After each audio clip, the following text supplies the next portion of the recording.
All right, gang, today we're going to talk about a term you all know and don't love, and that term is the thesis statement. If you're like me or so many writers, you hear that particular collection of words and your hands get clammy and your heart rate goes up and you start to perspire. It's this technical term. You know it's important. You've heard it a lot in the classroom, but you're not really sure what it means and what to do with it.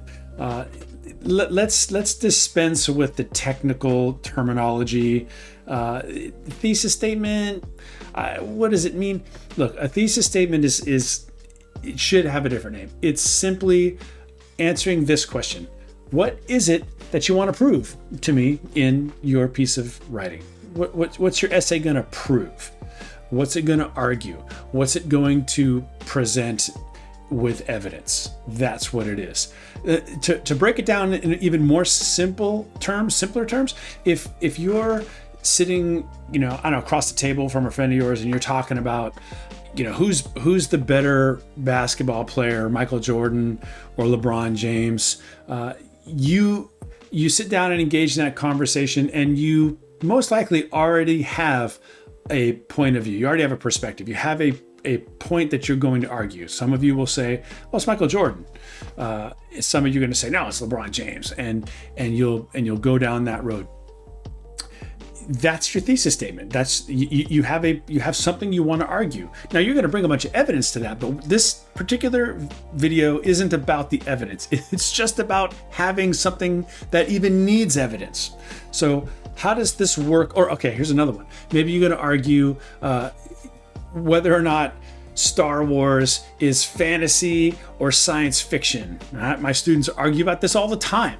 Or which of the Star Wars movies is the best one? Right now there are 9. So is it episode 1? Is it episode 7? You better not say episode 8 because that's horrific. But anyway, that's another point. But whatever it is, you've got a point of view about it, right? There are things that you feel deeply in your soul, right? That you definitely have opinions about. Everybody does. And you're very accustomed to arguing these things with your friends. You already know what a thesis statement is. It's just everyday life. And you have an opinion in this everyday life. Now you just take that you know all so well, and you translate it over into the academic arena of writing an essay. And the thesis statement is simply, hey, this is what I'm going to argue about in my paper. This is what I'm going to argue for. This is what I'm going to contend is true about this, if it's an English class, about this particular novel that I read.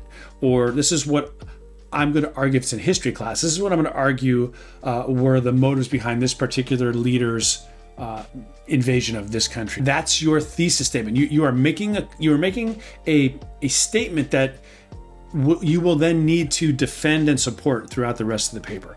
And a good thesis statement is kind of like a good trailer in a movie. If it's written well, if it promises something interesting, a perspective maybe that I don't agree with, or that your teacher might enjoy hearing your thoughts on, it's going to draw the reader in.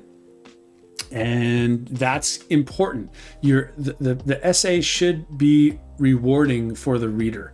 And the way you start that process is with a strong, clear thesis statement. So again, we're back to clear thinking, right? You've thought about this thing that you've read, if it's an English class, or you've thought about this particular historical development, if it's a history class, for example, and you've got some thoughts about it, and these thoughts may or may not be agreed upon by everybody, but that's what makes a good thesis statement, right? So what makes a good thesis statement? Let's just define it by what doesn't make a good thesis statement, or what makes a poor thesis statement. You don't want to argue the obvious, right? A thesis statement that says, I'm going to argue in this paper, my thesis is that that sky is blue or the grass is green. That's not a thesis statement. Yeah, no one cares. I mean, I like green grass, I like blue sky, but nobody cares to read an essay about somebody arguing that these things are true because nobody disagrees with you. There's no point in reading an essay about it, right? So your point of view should be something that makes the reader go, huh, really? I'm not sure about that. Really? Interesting. I'm curious how she's going to prove this. Let's see. Let's dig in. That's a strong thesis statement. So when someone asks you, like your teacher, your professor, so what's your paper going to be about?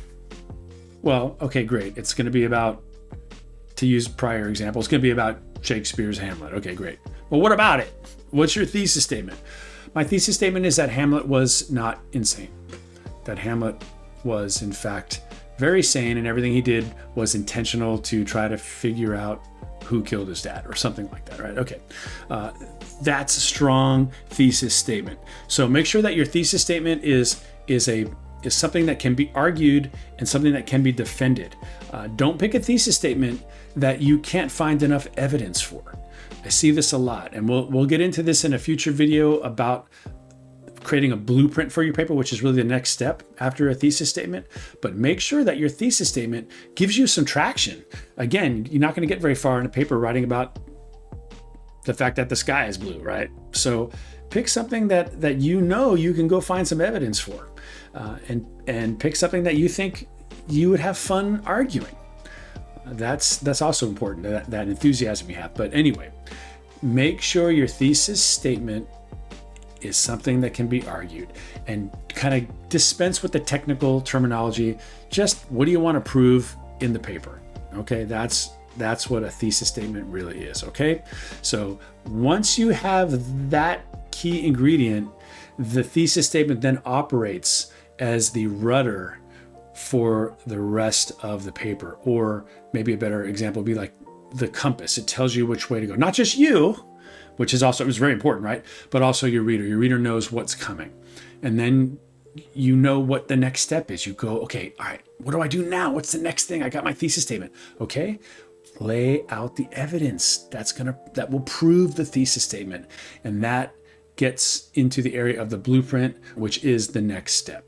Okay, so we'll see you next time. And until then, remember, don't fear the blinking cursor.